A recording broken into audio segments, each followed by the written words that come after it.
Maximize your yields while spreading out your workload with the earliest maturing winter cereal. Visit kws.com/CA to see how our hybrid rye varieties can work for you. High yields, high quality, high value for your farm. KWS, seeding the future since 1856. It's time for RealAg Radio on Rural Radio Channel 147 on Sirius XM.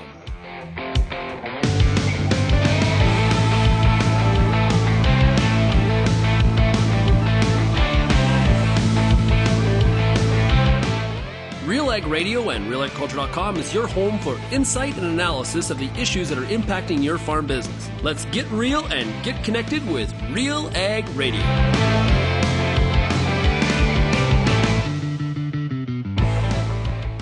Welcome to RealAg Radio here on Rural Radio 147, Sirius XM. Shaun Haney, your host here on this Friday edition of the show.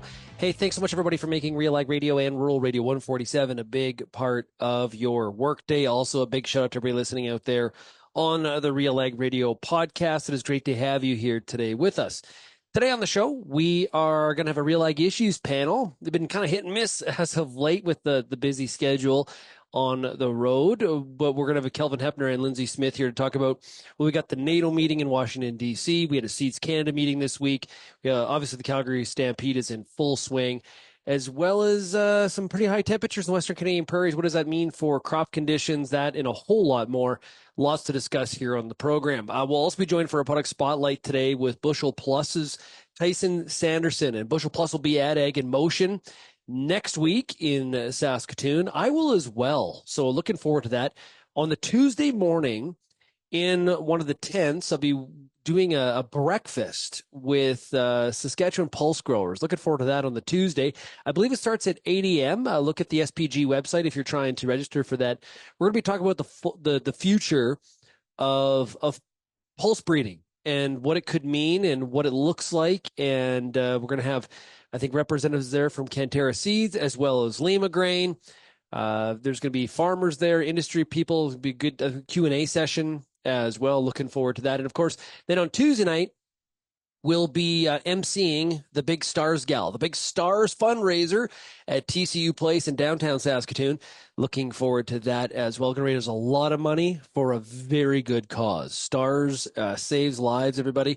And I'm looking forward to being a part of that event. I have never been to the event, and I'm really looking forward to all the festivities and seeing tons of fans and audience members of Real Agriculture and RealAg Radio, but also, like I said, raise a lot of money at the same time as well. If you have any feedback on today's show, you can send me an email, shaney@realagriculture.com. You can also find us across all the different social media platforms as Real Agriculture, or of course you can always call that RealAg feedback line 855-776-6147.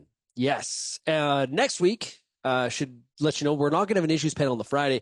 Going to be broadcasting from the Helena Chemical Innovation Expo that's happening in Memphis, Tennessee. I'll be down for that at the back end of the week, so that'll be next week's show. I think we're going to have an issues panel on Wednesday. Farmer Rapid Fire will be on the Thursday. Tuesday, I think Lyndsey's got the show. Monday will be a normal show. It's chaos around here with all the different field days going on and people welcoming Real Agriculture into those events that they are hosting. It's really, really a true honor to be a part of a lot of those events and making sure that we get them all covered. And it's great to see a lot of you. As I did mention yesterday on the show, I was at that Stampede reception and getting to see so many different people that are fans of this show and listen to it on a routine basis, and they make it a part of their daily routine. So we very much do thank you for that. Okay, let's get to it, right? Let's get to the RealAg Issues panel. There's lots of stuff to talk about. I'm revved up. I'm ready to go, and we'll be right back. You're listening to RealAg Radio, Rural Radio 147, Sirius XM. Stay tuned for the RealAg Issues panel right after this. Join us for the Canadian Beef Industry Conference, August 19th to 22nd in Saskatoon, Saskatchewan. Spend time networking on the trade show floor, hear from keynote speakers, and take in breakout sessions designed to increase profit, manage your rangeland, and navigate trends. Get up close to advanced techniques and hands-on demos, and kicking it all off is Lamley's Bull event. Proud, sustainable, and innovative, we are beef. Registration is now open. Visit CanadianBeefIndustryConference.com for full details and to register. Peter Johnson at WheatPete, RealAgriculture.com. I'm the host of The Word, and I love doing The Word. I love the questions. I love the challenges. I love having to apply agronomics to all over the globe and areas outside of my normal jurisdiction. Also, I love the feedback the most, where growers challenge me, tell me about their plot results, help me to learn. The Word, absolutely the best part of my day. The Pulse School on RealAgriculture.com has everything you need to get your crop off to a great start and a strong finish. Whether you're growing chickpeas, fava beans, lentils, or peas, you'll get all the latest and best agronomic information at PulseSchool.com. A library of top-notch agronomy videos from industry experts available on demand at your fingertips. Visit the Pulse School, brought to you by BASF on RealAgriculture.com.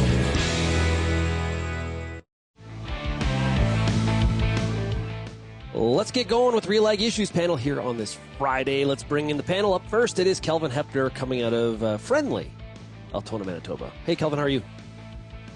Doing well here, Shaun. Appreciating the chance to join the show here, as there's air conditioning in my office, and we've been emptying out bins with the grain vac today, trying to get rid of the last of our 2023 canola, and also preparing in the barn for a big vaccination day tomorrow. So, and the temperatures around here, you'd appreciate the air conditioning with how warm it is here.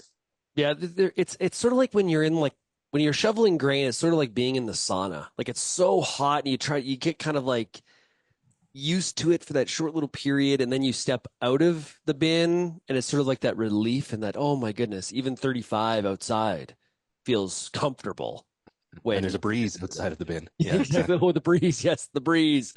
We can't forget about the breeze. Well, we're here in the studio in Lethbridge. We're having some air conditioning issues in the building. So I feel like I'm in a grain bin right now, just a little less dust here at this point in time. Also joining us is Lyndsey Smith, coming out of the nation's capital, Ottawa, Ontario. Lyndsey, how are you? Well, I'm not in a grain bin, and that is good, but it is soggy and muggy where we are. So we got, most of Ontario got absolutely hammered with rain this week. Some places only 2-3 inches, others 6-7 inches in a couple days, and we already were not dry, and so it is soggy and humid. Yeah, so it does look like we're actually going to get sunshine for 3 or 4 days in a row, which would seem like a great time to cut hay, but the fields are not drivable right now. It is just too wet. So yeah, she's soggy. Here our tap feels like it's been shut off a little bit. Even this week we haven't even seen like those, hot during the day, then at night, the big storm clouds roll in. We haven't seen that this week. It feels, Kelvin, what have you been seeing weather-wise? Yeah, same thing here. And there's been a lot of progress on spraying that last pass of herbicide that people were anxious whether we'd be able to get back into the field with the ground sprayers. A lot of that's been happening here the last couple of days. The plains are still buzzing like crazy too with fungicide applications, but the last of the weed control is happening in this area right now too, thanks to how dry it's been it definitely has dried the last 4 or 5 days. Mm-hmm. Hey, it made me think of something. I've seen a bunch of videos on social media of people spraying with drones. I didn't know we could do that. Is that supposed to be happening? Are you asking me? Depends what you're spraying. Yeah, it depends. We did water? actually, we talked about this a bit on the Agronomist on Monday. You could be potentially, I suppose, flying on fertility. That would be okay. Yeah. You could be flying on some underseeding, some cover crop. You could be doing that. You could be testing things out maybe with some water. All of those would be considered legal uses, applications of drones.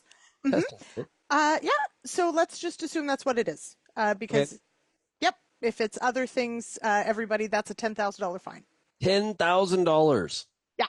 Ooh. So let's put it out there. But it brings up interesting questions, certainly, about the capability of spraying by drone. It is definitely something that is being researched. It's definitely something that, we don't have all the answers on. And so that was the one thing that I asked Jason DeVoe and Tom Wolf on Monday. Just how different is applying a product by drone versus, say, a plane? Because planes, we have on-label application for planes. So we sort of equate plane and drone to the same. They're not. And that was one of the big points that Jason DeVoe wanted to drive home, is that just because it's also applied by air doesn't mean that the product acts exactly the same way. And we have to also think about product volume, so application volume. So planes already are using far fewer gallons per acre than is ideal for product efficacy. We have to think about that with drones as well. Drones, we have props that are facing a different direction, so there's downward force. How high above the canopy you fly has a big impact. So there's still a lot of unanswered questions about what is considered, safe, if it's going to work, etc. I know there's a lot of people who are like, this is, we're being way too cautious here. We just need to do this. But there is a due process in getting things on label. And that's one of the big things, is that while it may be possible to spray by drone, it isn't necessarily on label. And that's why is what it we have taking to so worry long? about. Does this speak to how slow our regulatory system is to get this kind of stuff through the process faster? If we're able to do also the size of the Canadian market relative to other markets where they are further along in doing it, the companies need to invest the time in going through that process to get it on the label. Yeah. Okay. So just be careful, everybody. Put it that way. Good thoughts. Appreciate you. I think it does make sense for some, to get an understanding of that spray pattern and do some of your own research. I think some of the producers that are experimenting with them could have a head start here in terms of understanding how it works and how to apply it when it is on the label and when we are allowed to do it by the rules. Yeah, good point. Hey, maximize your yields while spreading out your workload with the earliest maturing winter cereal from KWS Seeds. I saw the KWS Seed gang at Seeds Canada being this week in Edmonton. Visit kws.com/Canada/.ca to see how our hybrid rye varieties can work for you. High yields, high quality, high value for your farm. KWS, seeding the future since, get ready for it, Kelvin, 1856. Wow. That's before Canada. Yeah. It's pretty cool. Hey, I was at the Calgary Stampede this week. Yeehaw! The greatest outdoor show on earth, and it was the MC, I should say, of the Agriculture and Agri-Food reception. They did it in the new BMO building. Amazing. 750 people in attendance at that reception. That room could have held a lot more.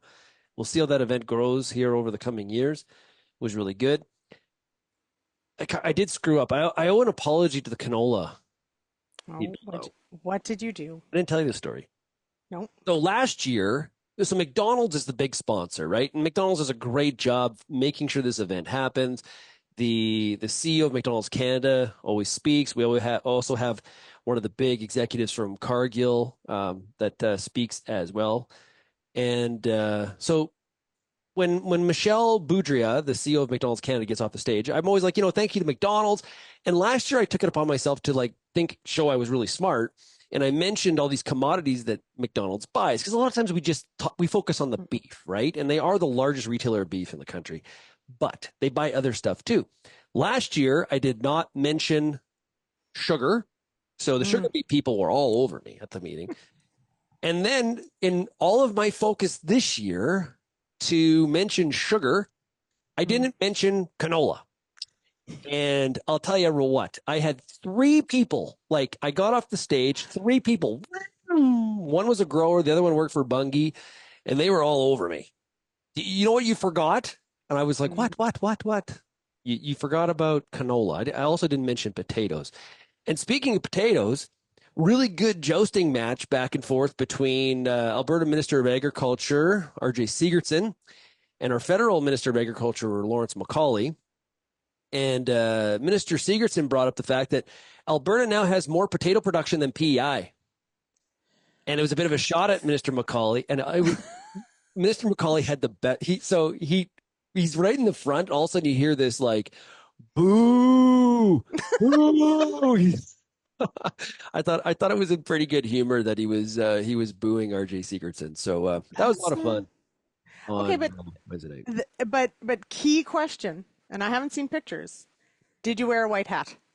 No. No, Come on. It's I the am not Calgary one of. Stampede. No. I'm not. Shaun, you have to. Yeah, Don't you I have look to. good in a cowboy hat at all? Nope, not my So jam. that's it? I also didn't wear cowboy boots, so take that.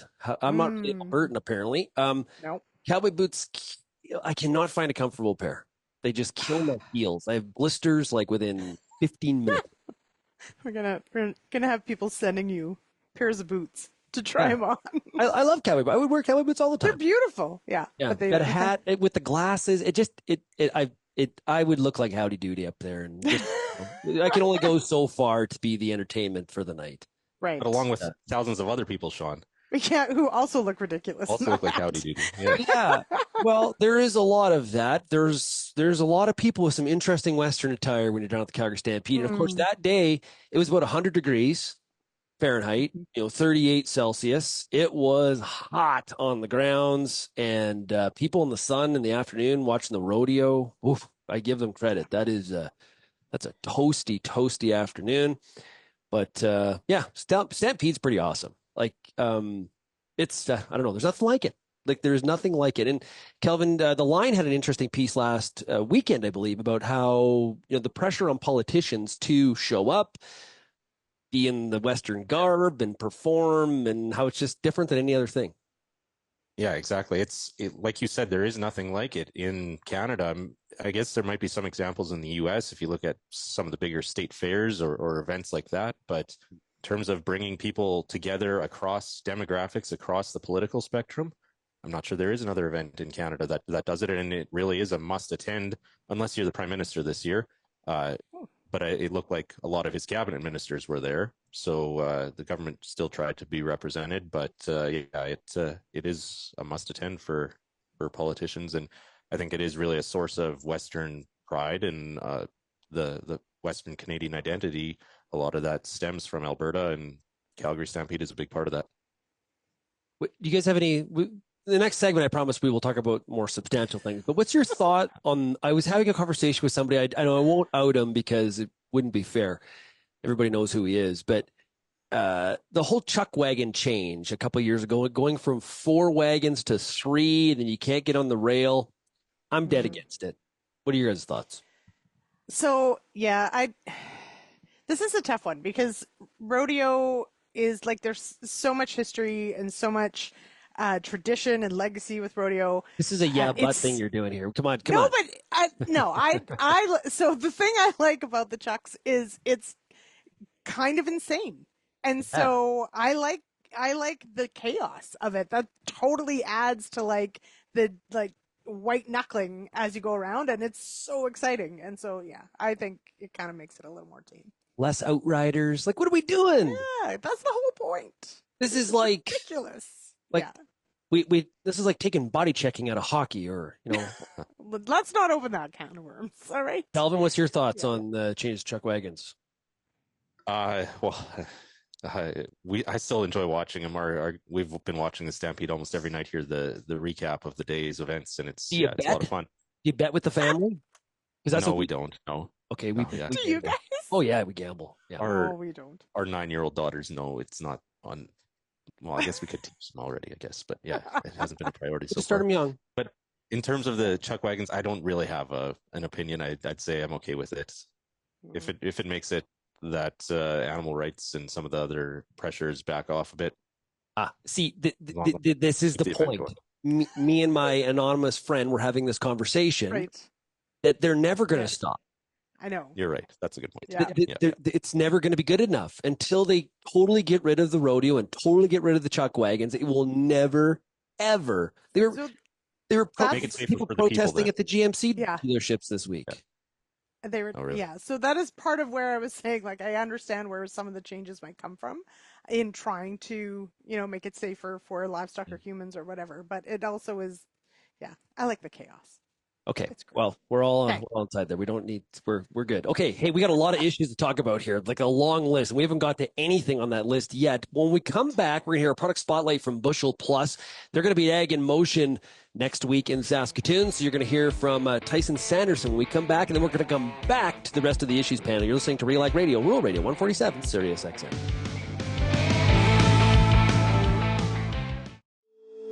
If you're involved in the agriculture industry, it's important to stay informed on all the latest issues affecting your business. At RealAgriculture.com, we offer fast, reliable news, information, and insights to help you keep on top of all of the latest in Canadian agriculture. Visit RealAgriculture.com and sign up for our free daily newsletter covering everything from news, agronomy, animal agriculture, and much more. Visit RealAgriculture.com/subscribe today.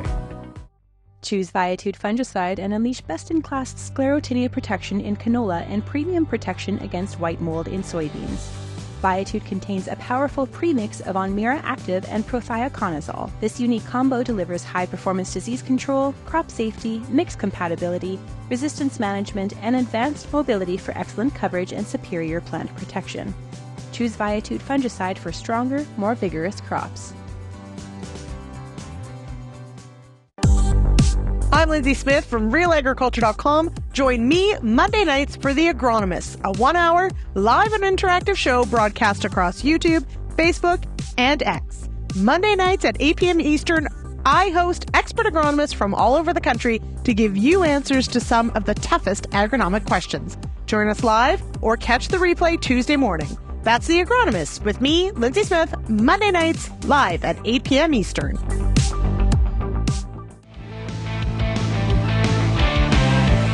Welcome back to RealAg Radio. It's now time for a product spotlight with Bushel Plus, and we're joined right now by Bushel Plus's product specialist based out of Manitoba. It's Tyson Sanderson. Tyson, welcome to the show. Thank you for having us. Okay, so a lot of stuff happening at Bushel Plus. It's a company that is never standing still. So today we're going to talk about the Bushel Plus Smart Pan system. How does it help farmers measure and manage their grain loss during harvest? Well, here at Bushel Plus, we're really focused on harvest optimization and how we can help farmers be more successful in the field, as well as get more grain in the bin. So the Bushel Plus Smart Pan system is an easy-to-use grain loss measurement tool, but it isn't just a tool for measuring combine loss. It's also a tool to help farmers understand the relationship of changes and adjustments they make to their combine and how it affects the outcome of their grain tank and their crop flow throughout the combine. We know that if it isn't easy and quick to use, farmers won't use it. So that's why we designed it to make it quick and easy to mount. Yeah, good stuff. And simplicity is definitely key. How does accurate calibration, how does that impact overall harvest efficiency and performance once we get out to the field? Well, an accurate calibration can help the farmer save more grain in the tank, which means more food for the world, more money in their pockets. Therefore, more money for the rest of the world. They can save more fuel by not working a combine harder than necessary. They can also save more grain from being thrown out at the back, which means they have less regrowth, which means less inputs that they would have to do after the fact. Having an accurate calibration means the farmer can now trust the automation in their combine. Yeah. It's great to be able to rely on tools like this. Do you have a case study or a customer success story that you can share with us in terms of how it's had a real impact for an operation?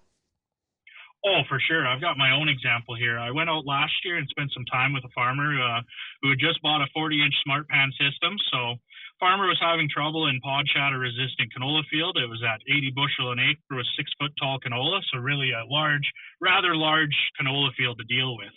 The Bushel Plus Smart Pan system significantly improved the harvest outcomes by optimizing combine settings and reducing grain loss by helping us understand what was happening on the inside of the combine. So what we found with the Smart Pan system was that we were over-threshing our canola stock.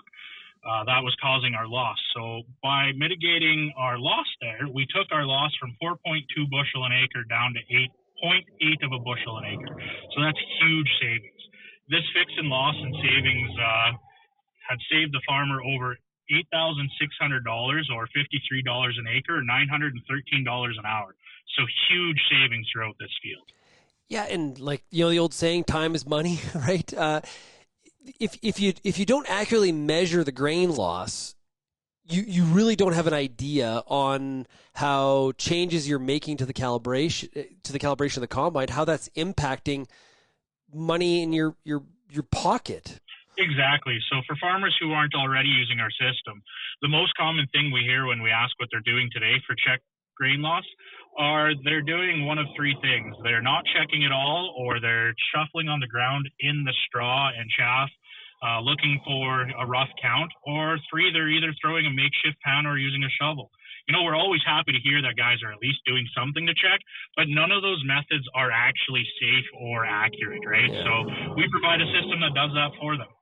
Something I was thinking about here, does the Smart Pan system, does it integrate with combines to help calibrate their sensors? Have you provided that functionality yet? Yes, actually, our Smart Pan system easily integrates with a combine.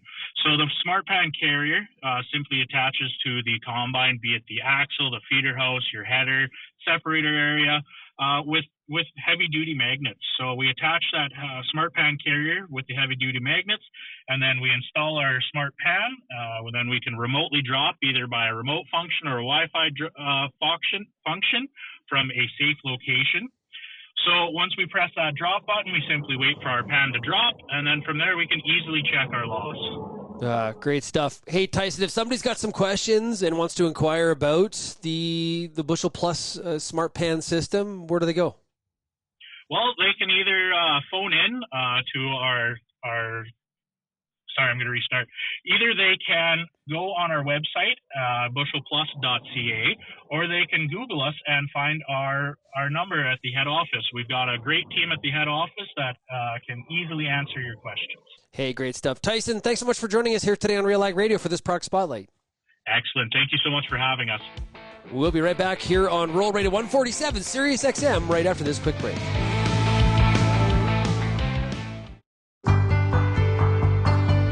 It's summertime, and you've got a lot of important decisions to make when it comes to your corn crop. Let the Corn School on RealAgriculture.com help guide you through those big decisions with input from leading experts in the field. If it's spray timing, disease identification, or any other field issue, the Corn School's got you covered. The Corn School on RealAgriculture.com, brought to you by BASF and Pride Seeds.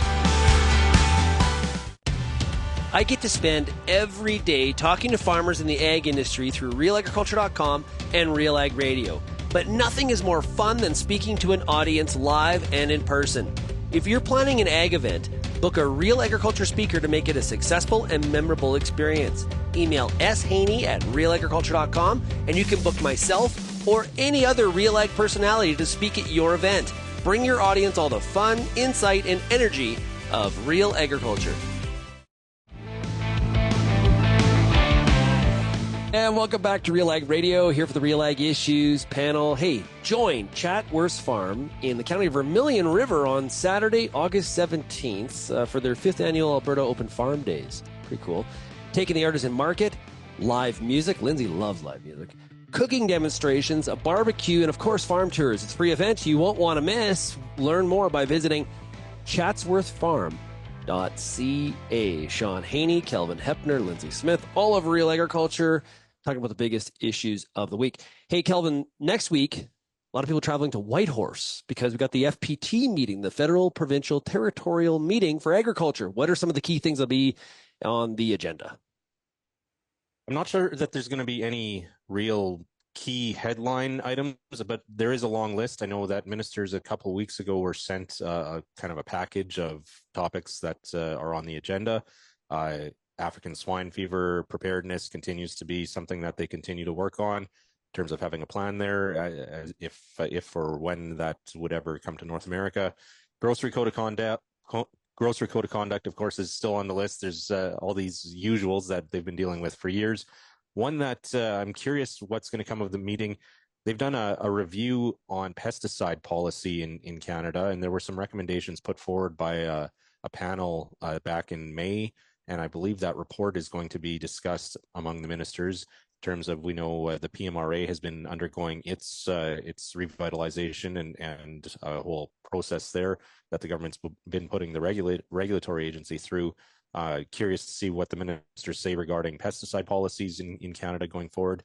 I think underlying it all, though, is going to be just like everything in Ottawa. This is, of course, moving everything to Whitehorse, but what future change in federal government looks like and the implications for agriculture policy. I think that's something that's going to be behind the scenes in every conversation coming up next week. And of course, Canadian Federation of Agriculture, all the member groups from across Canada are holding their pre-meeting ahead of the FPT and they'll also be meeting with ministers in conjunction there in Whitehorse. So yeah, a lot of people taking the couple days to get to the Yukon next week.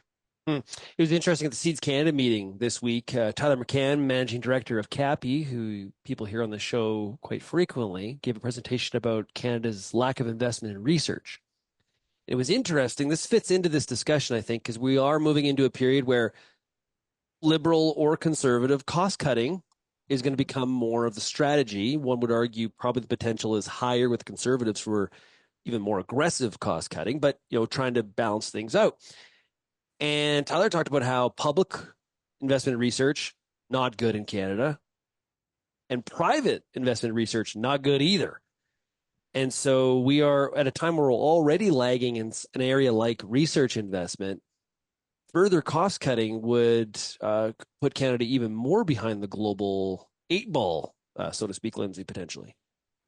Yeah, potentially. And I don't think that's a surprise necessarily to anyone who's been following along. And we, of course, cover this in, the individual by provinces sort of way of how extension has changed and how the investment in people has changed necessarily. At the same time, I think that it's probably worth, if we can have an intelligent and honest and strategic conversation about what the needs of our industry are, I mean, perhaps there is still the opportunity for making sure that we are continuing to fund what needs funded, what we all agree is still a priority. I'm always concerned that, when you think about budgets and you think we just have to spend less money, it's perhaps easiest to just be like, get rid of this program, get rid of that program, whatever.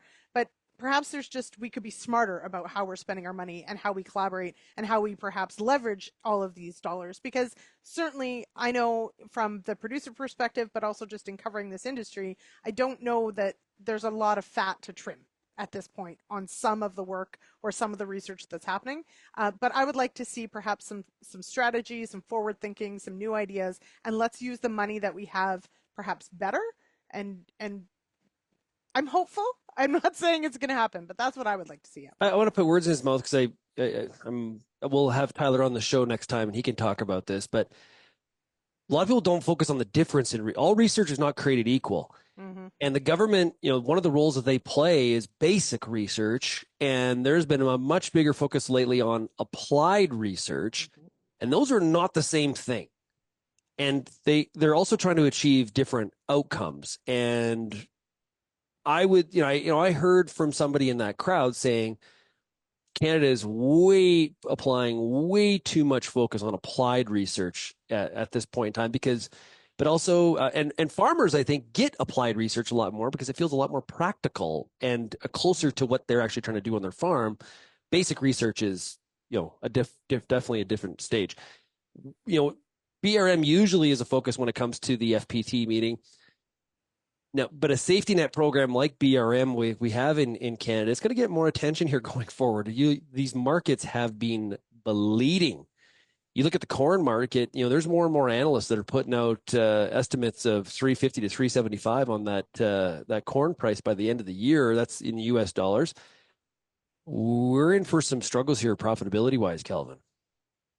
Yeah, and neutral to bearish USDA report this morning is the latest, latest development there. Agri Stability, Agri Invest, crop insurance, livestock insurance, all of these programs, risk management insurance in the risk management program in Ontario, all of these are going to probably see some increased drawing from them as the profitability is likely to decline this year. And of course, that things could still change. We could still see something happen globally that where prices rally, and I think farmers are maybe hoping for that. But as it stands right now, profitability could come under pressure, and like you said, the BRM budgets could see some increased outflow, and that's part of the conversation that's happening when it comes to the future of ag policy, as ag ministers are going to be meeting in Whitehorse, and as we have a federal election around the corner. What if there's a change in government? What is their priority going to be, and what does funding for business risk management programs look like versus research versus other places where the same dollars could be spent? And one of the things that Tyler suggested in his presentation was cutting the budget for BRM and applying some of that money to increasing research.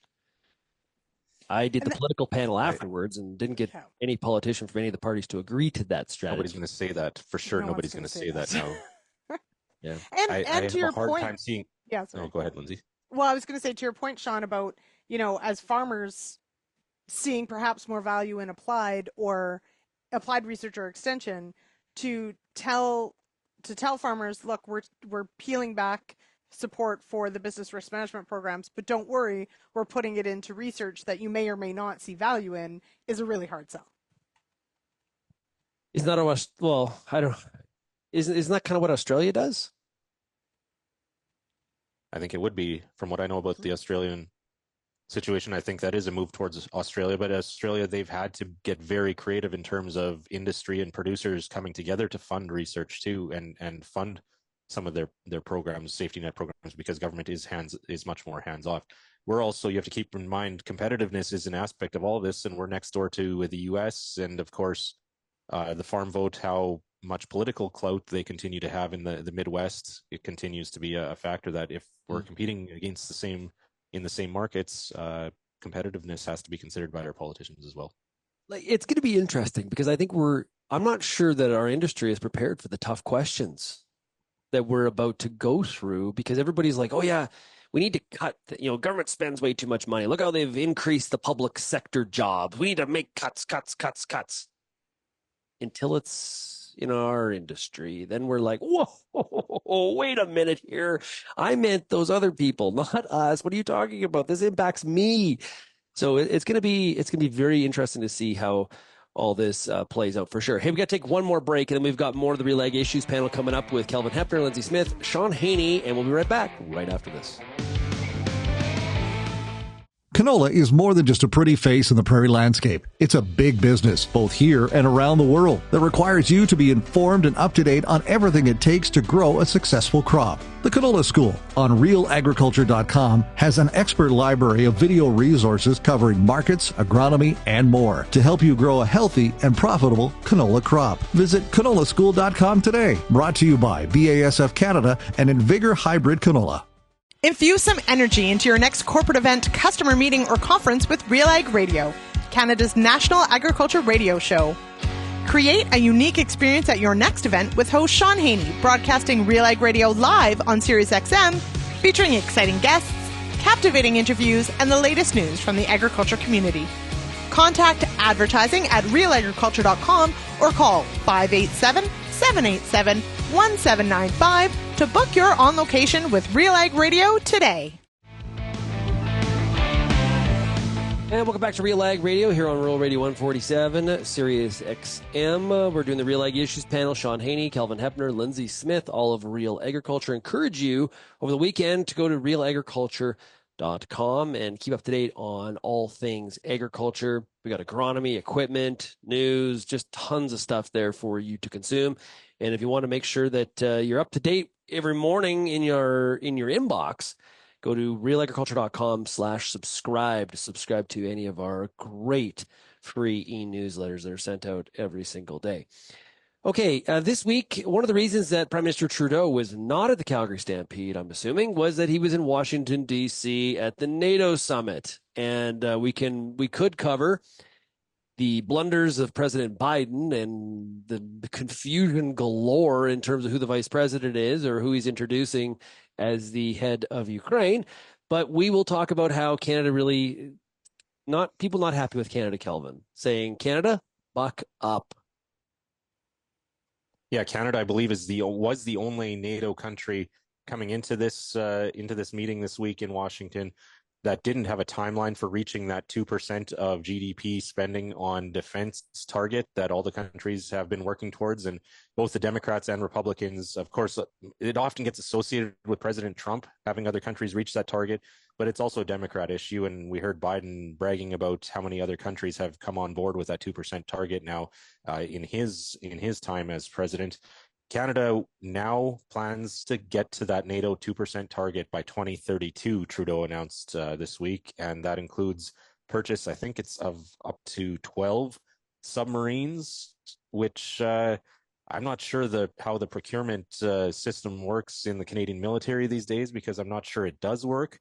And 2032 is only 8 years away. Can we actually buy and order and have these designed in terms of look how long it's taken to buy the fighter jets that are already in production in the US and have already been designed? How are we going to buy and order these subs? But again, and this ties in with our previous discussion about government finances and spending priorities. If we're increasing our defense budget to 2% of GDP, what does that mean for other parts of the federal budget? And that's something that Bill Blair and Trudeau and Melanie Joly, cabinet ministers that were alongside Trudeau yesterday at the final press conference that he held, were saying that they still have work to do to convince Canadians that defense is a priority from a political perspective. So.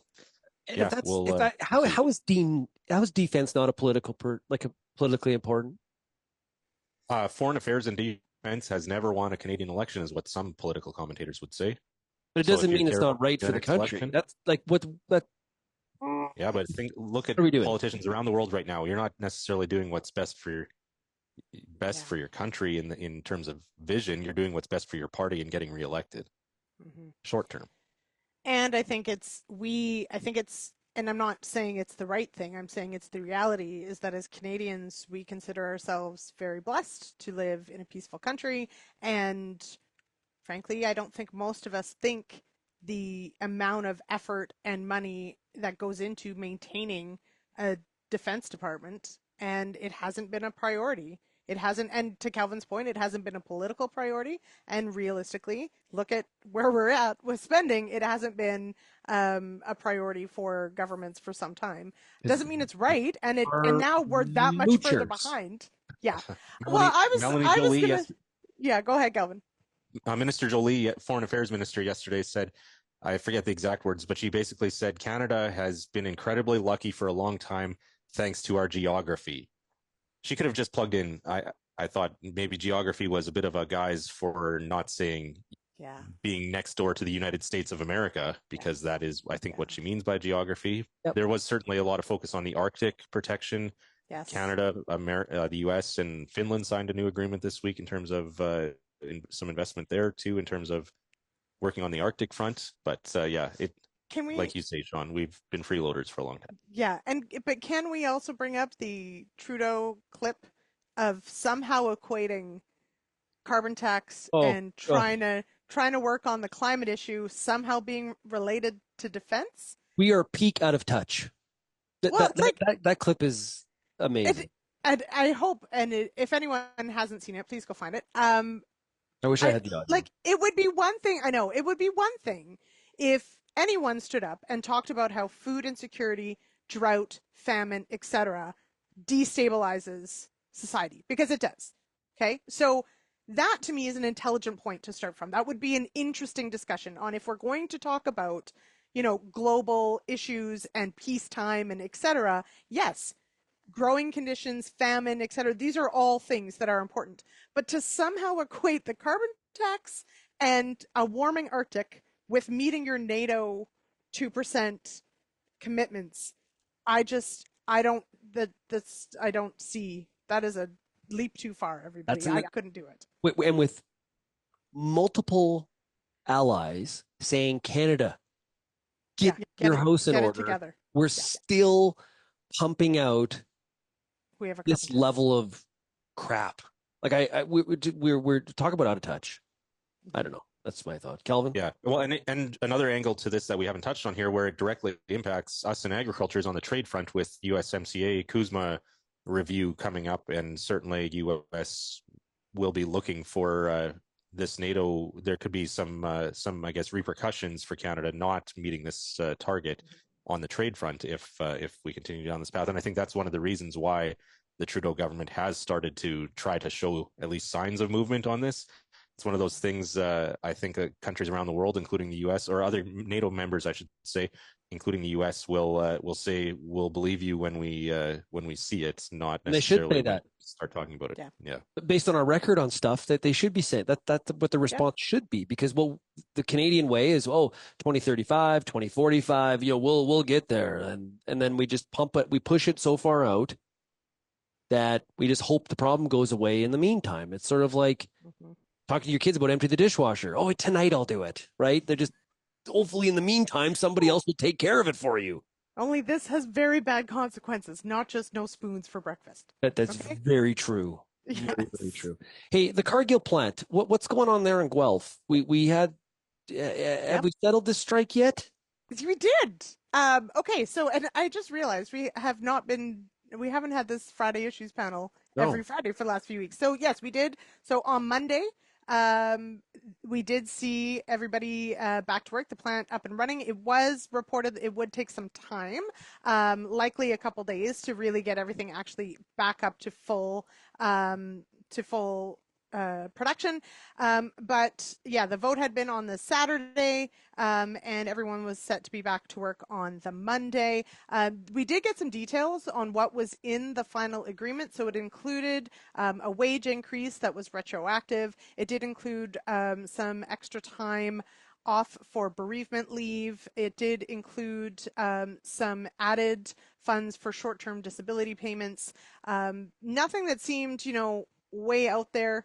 But I don't know where they started from, so that's perhaps one of the points. But this was an incredibly long strike. I'm actually still shocked it went on as long as it did. We saw a heck of a lot of cattle move out of Ontario to be processed, and I'm sure the plant is going to be incredibly busy trying to catch up on some of these big cattle that did wait around on feed. So I will say, from the producer perspective, definitely heard a lot of concern from producers as to the length of time the strike was allowed to go on. But now, don't worry everybody, we have switched from a strike at the Cargill plant. Now the liquor store staff are on strike. So seriously? You can get your, yes, LCBO, so the Liquor Control Board of Ontario. Uh-oh. So it's just the actual liquor board stores. So there are standalone LCBO stores.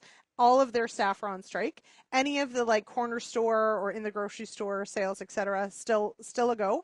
It is somewhat impacted by some logistics, but yes, now we have an LCBO strike. So yay. Well, summer. It's leverage. Yeah. We also saw here recently, Ceres Global has sold their shares in Cantera Seeds. Cantera Seeds based out of Winnipeg, Manitoba. They've sold them to UFA. So UFA is now purchasing those. I think it's 17% of the company, Kelvin. This was a lot of people read the story on our site. Yeah, well, I think this business news is often we find it is often popular with our audience, with our listeners as well. So, yeah, United Farmers of Alberta, longtime co-op, has and of course one of the larger retailers, I believe, of Cantera Seeds in Western Canada has bought into the company and will now have a rep on the Cantera board, along with Lima Grain and many independent seed dealers as well. 170 of them, I believe, is the last number I heard. Also, a little birdie told me that I was wondering who would sit on the board from UFA. The CEO will. Yeah, so we had that in the story. Did we? Okay. It's up on I wasn't sure if that was yeah. confirmed or not. I was like, gotta be careful what I sometimes say. Okay, what else we got here? Gailey Foods has a tentative sale for Thornlow cheese, I should say. Yes. Sorry. Yeah, so this was one of those things that I think a lot of the community was hoping to hear. So Gailey Foods, the largest cooperative here in Ontario, Thornlow Cheese was announced last October that the cheese plant essentially was beyond fixing. It would require far too much to bring it up to speed. So Gailey last fall had said that they were closing the cheese making plant. Now, one of the key things about the Thornlow plant is it actually took a lot of the grass-fed dairy. So the grass-fed dairy market in Ontario, Thornlow was taking a lot of that milk in. They will continue to do that and have continued to do that, even though the cheese making was being phased out. But Gailey did announce that AAA cheese they have an agreement, at least in principle. It is not confirmed yet, but this company will be buying the plant, the land, etc., and the quota, and that's a key part of this. They are not going to revamp the cheese making. They are going to build a new cheese making plant, but they're going to also incorporate some agritourism, a market, some of these other things. And as of right now, Thornlow will still be taking the grass-fed dairy I think that ends in a couple months. So there will be some changes around that. And whether or not this all goes through and all of this changes, I think there is definitely some potential of some funding and some grants that are coming in here with the agritourism side. But yeah, so Thornlow cheese will continue, at least in some capacity, probably look a bit different. But it is, of course, it's one of those questions of when you've got a really aging plant, what can you do with it? If it's not worth revamping, you've got to have a new business case for building new. So yeah, so people are excited about it. It's always nice in the north to have things that continue. Nobody likes to see businesses go away, so should have new lease on life. Okay, story I want to wrap up with. Like, you know how you go to the store and you get like flavor infused drinks, like, you know, like vanilla Coke or cream soda Dr. Pepper or caramel vodka, like, you know, all these kind of things, right? Mm-hmm.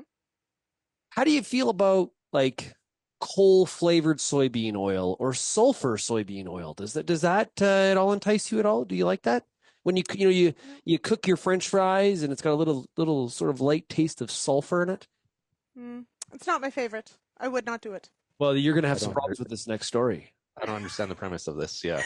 Well, the Chinese government said it would start a food safety investigation after public outrage followed a news report that a tanker truck carrying liquefied coal and was then immediately used to transport cooking oil out of China. So not washing the tanker, just dumping out the liquefied coal, putting in the soybean oil, and shipping it to places like Europe and the United States, and who knows, maybe Canada. Talk about a food safety issue. Well, yeah, and get this one. Here's how important food safety is to China, okay? Several truckers interviewed for the piece said that often tankers were not cleaned before being loaded with cooking oil, sugar, or other substances to be taken to wholesalers and other businesses. Cleaning a tanker takes several hours, get ready, and costs at least $40. At least. That. Well, oh my gosh. There will probably be some implications from this. I don't know. Remember the Chinese milk scandal? Oh, and in it the late 2000s? It didn't seem to do anything. Oh, it did. I think they had a big crackdown, and that's one of the reasons why that milk plant was built in Ontario to supply the Chinese market, because they wanted to rebuild faith in the consumers in China that their infant formula didn't have, was it melamine or something like that? Yeah. In there? Yep. Yeah. Listen, there's cutting corners, and then there's like shaving the corner right off. Like that square is now a circle, baby. Like that is incredible to me. Like I understand that there's probably like I don't know what the $40 really means. Is that 40 US? Is that 40? I don't really know. To me, like it doesn't matter. It's the basic quality first, even just quality question, but also a food safety. Like anyway. I don't. But yeah, what are the repercussions to something like that? Like, does this? It's actually pretty gross when you think about it. Yeah, it's super gross. Anyway. Okay, well, hey, we're out of time, everybody. This has been so much fun. Enjoy your hot weekend, Kelvin. Thank you. We'll get the last bin empty here shortly and jump in the pool as quickly as I can after that. Well, it's a good way to quick bath. Make sure you wear the facial protection inside that bin. Farm safety. Lyndsey, enjoy yourself. Thanks. Everyone have a great weekend. Hey, everybody, if you have any feedback on today's show, we'd love to hear from you. Send me an email, shaney@realagriculture.com. Thanks so much for getting real and getting connected with RealAg Radio. Have yourselves a great weekend, and we'll chat again, of course, on Monday.